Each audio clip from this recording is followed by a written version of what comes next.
د هغې نه بس سوال ډېر ور کړی دی چې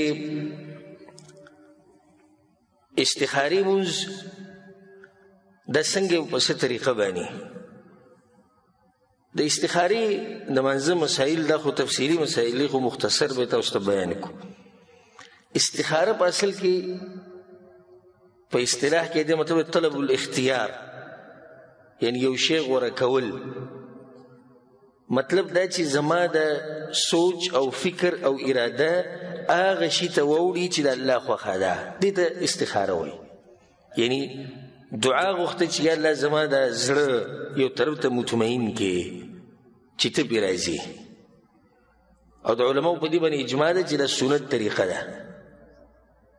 صحیح بخاری کې د حدیث جابر رضی کان النبي صلی الله علیه وسلم يعلمنا الاستخاره في الامور كلها كما يعلمنا السوره من القران. رسول صلی الله علیه وسلم موږ ته استخاره په هر شي کې هوا. او د افسوس خبر ده چې نن سبا استخاري ډېر مسلمانان خبر هم نه دي. نن سبا په کې نوې طریقه راوته زموږ د ملکونو کې چلیږي. ټلیفون به وکړي پیر صاحب ته او مولوي صاحب ته زما دپاره استخاره به کې وکړه. زه هغه صحیح د مولوي صاحب ته بیا راشه زه بیا راشه مطلب نه ځان سره سره وړه استخاري غوږي په نهر خېټه باندې هم نه کېږي. بل سړي له استخارې کې لکه مطلب دا چې ته ما ته ټلیفون وکړي چې زه واده کوم ته دغه جنۍ ګورې چې ښکلې ده که نه ده. واده ته کې جنۍ په ما باندې ګورې. دلته یو مولوي صاحب پکې یو دوکهباز و خلکو له دوکې مو ورکړې. هغه د خلکو به ورته ټلیفونه کوو چې لکه ما خوب لیدلی نه ده به ورته یې صبر ټلیفون بند کړه زه اودس وکړم نه. بیا به ورته لږ څه بعد بیا ټلیفون وکړو مولوي صاحب صبر وکړي 2 رکعته لمونځ وکړي. هغه به دا التماس وکړي دا چې د بس د اسمان نه راکوشش کړي چې اودس یې بس یې وکړو او 2 رکعته لمونځ یې بس یې وکړو چې دی به ګوره څه تعبیر راوباسي. بیا چې به په زړه کې سره تلو هغه به یې ووي خو لږ راسړی به مطمئن کړو چې ګوره زمونږ هغه جعلي او نقلي کار نه دی چې بس تعبیر موږ بس 2 رکعته لمونځ وکړو او اودس بس یې وکړو. نو دا ټول پالتو خبرې استخاره به پخپله کې څوک د چا دپاره استخارې نه شي کولی. ځکه چې ته دا غواړې چې ستا زړه مطمئن شي په یو خبره، الله به ستا زړه مطمئن کوي که نه د هغه به مطمئن کوي. نه دا غلطه طریقه ده چې کومه رایجر ما پسې هم دی خلک راشي راته ووایي زه داسې اراده مې کړې دې کار ته که استخاره وکړم. زه چې کار ته اراده تا کړې یو استخاره ته وکړه نو زړه به زما مطمئن کېږي که ستا دا به مطمئن کېږي. اوس د دې جواب راکړه. نه دا کمزوري خبره ده. جابر دغه حدیث کې دا دي چې کوم په صحیح بخاري کې دی رسول صلی الله علیه وسلم اذا هم احدکم بالامر کله چې په تاسو کې څوک د یو کار اراده وکړي. و دې کې د یو فایده ذکر کړمه. په هغه کار کې استخاره کېږي چې هغه مباحي په واجب او په حرام او په مکروه په دې کې استخارې نه کېږي. لکه اوس زه استخاره کومه چې د قرآن د تلاوت وکړم او که نه، یا زه استخاره کوم چې سهار منزل لاړ شم او که نه، یا استخاره کوم چې د حج وکړم او که نه، یا استخاره کوم داسې بل کار کې، یا استخاره وکړم چې د سګرټ وسکه ښه او که نه به یې ښه. نو په حرام او په واجبو کې استخارې مباح کې کېږي، مکروه کې هم نه کېږي. مکروه مطلب چې نه کولې غوره دي، اوازې نه کولې غوره دي.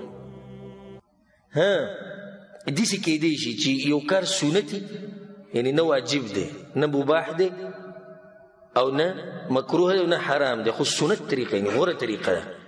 داسې کېدی شي چې 2 کارونه جمع شي او دواړه سنتي او ته استخاره دې دپاره وکړې چې کم یو پکې مخکې کمه بیا صحیح ده.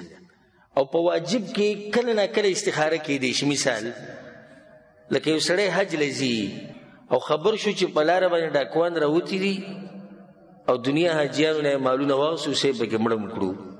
استخاره وکړه چې آیا دې کال له وکړم که نه را روان کال له وکړمه. دا هم کولی شي.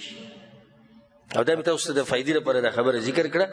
او زما مطلب دا نه چې ډېرو سوالونو جواب ورکړم او په دې مو خوشحالېږو. مطلب دا چې تاسو پوه شئ، بس دغه مقصد دی او الله په دې خبره باندې ګواه دی. نو ځکه زه کوشش کوم چې په خبره کې خبره راوباسو چې دا مسلمانان رونه او خویندې ټول ښه پوه شي. الله سبحانه وتعالی موږ په قرآن او حدیث باندې پوه کړي. بیا دلته بله مسله ده، یوه مشوره ده، بله استخاره ده.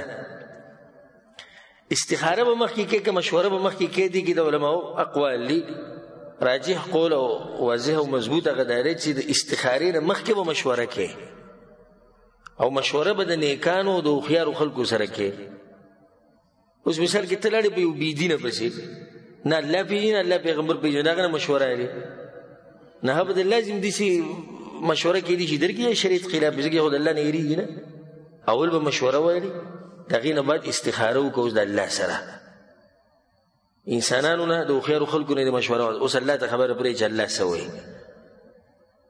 نو رسول صلی طریقه ښولې ده او مختصر دغه ده ما تاسو ته چې د خپل احکام دي هغه به په خپل ځای کې چې ته بیانو. رسول صلی الله چې کله تاسو کې څوک دی او کار اراده وکړي فلیرکع رکعتین من غیر الفریضه 2 رکعته لمونځ دي وکړي د فرضو نه علاوه مته چې فرضو به استخاره نه کیږي دا خو د حدیث نه واضح شو دی لپاره به 2 رکعته جدا کې. ثم ليقل بیا به دا دعا ووایي اللهم انی استخیرک بعلمک واستقدرک بقدرتک واسألك من فضلك العظیم فإنك تقدر ولا أقدر. یا الله زه استخاره کومه ستا د قدرت تانه سوال کومه ستا فضل غواړم فإنك تقدر ولا أقدر ته کولی شي موږ یې نشو کولی ستا طاقت شتي زموږ نشتي وتعلم ولا أعلم تا ته پته شتي موږ ته پته نشتي وأنت علام الغیوب او ته په پټو خبرو باندې معلوم. اللهم إن كنت تعلم أن هذا الأمر یا الله که دا کار دی هذا الأمر کې به دغه کار ووایي دلته هذا الأمر په دې ورځ کې چې عامه خبره خپل کار به ووایي خیر لی فی دینی و معاشی و عاقبت امری یا الله که دا کار زما دپاره خیر پکې په دنیا کې او په آخرت کې او انجام خیر فاقدره لی ویسره لی یا الله زما دپاره احسان کې ثم بارک لی فيه بیا پکې برکت واچي. اللهم وإن كنت تعلم أن هذا الأمر شر لي في ديني ومعاشي وعاقبة أمري یا الله که دا کار اغنوم به واخلي دا کار زما دپاره شری په دنیا کې او په آخرت کې او انجام خانهی فاصرفه عني واصرفني عنه یا الله زما نه واړه او ما ته واړه واقدر لي الخير حيث كان ثم ارضني به او یا الله په کوم ځای کې چې خیر یا غمه به په قسمت کا او ما په بیا راځي کا. دا به 2 رکعاته چې وکړو سلام دی وګرځو دا غینه به دعا غواړي. بعض علما وایي چې د حدیث کې داري چې 2 رکعاتو په اخره کې نو دا چې کله د تشهود پوره کې تحیات پوره کې درود وي بیا به دعا وي بیا به سلام وګرځي نو دوه جایز دي کدي سي کې او کدي سي کې او کوم چې مشهور طریقه راغلی چې سلام به وګرځي او بیا به دعا وغواړي دا یاد کړئ دعا ځان سره او که چاته یاد نه نو د کتاب نه هم کولی شي کتاب ځان سره لاس کې ونیسي دعا وي نو هم دا جایز دي او دا هغه وخت پورې چې د عربۍ دا کتاب ته پیدا کې یا په عربی باندې ځم پوه کې یا د دعا یاد کې نه وخت پورې پښتو کې ان شاء الله ویلی شي خدا هغه وخت پورې دا نه چې همیشه طریقه شي غوره دغه چې دغه دعا یاد کې کوم چې راغلي ده په حدیثونو کې. په اخر کې یو مسله یا دعا یو پر سړي استخاره وکړو سړی مطمئن نشو بیا یې وکړه بیا مطمئن نشي یو طرف ته بیا یې وکړه او بیا یې وکړه. دا بعضو رونو دا مطلب چې یو پیر سړی وکړي بس بیا به ټقه او پړقه او کار به کېږي نه یو پیر دې وکړه څه نتیجې ته ونه رسېدې بیا یې وکړه بیا یې وکړه او بار بار یې وکړه. بیا اخرنۍ مسله هغه ده چې عوامو کې دا خبره مشهوره چې الله به خوب کې سخی او د دې خبرې هېڅ سند نشته بې سنده خبره کیدی شي الله یې د خوب کې وښیي دا کیدی شي خبره کیدی شي بغیر د خوب الله ستا زړه او کار ته مطمئن کی نو هم دغه موږ غواړو چې الله ستا د زړه یو طرف ته مایله کی او ستا په زړه مطمئن شي نو انشاءالله د الله له طرف نه چې په دې کار کې به خیر وي. نو د استخارې د منځه طریقه وه او مختصر یو څو مسلې والله اعلم.